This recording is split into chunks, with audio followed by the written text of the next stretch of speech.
Hello, this is Candace Brown from Lawton Animal Welfare, and this is Trip, my three-legged domestic short-haired kitten.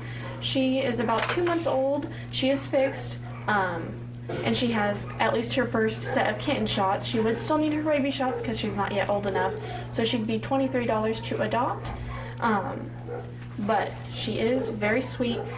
The leg was bothering her and unmovable, and it would just, if we left it there, she would have had a really bad quality of life. So we did remove it professionally, and it should just heal over and she'll be good to go. She would do best with a home that can definitely suit her needs, make sure she's good, give her some of that healing time and resting time. And then we are closed Christmas Eve and Christmas Day next week, and we are open tomorrow from 10 to 2.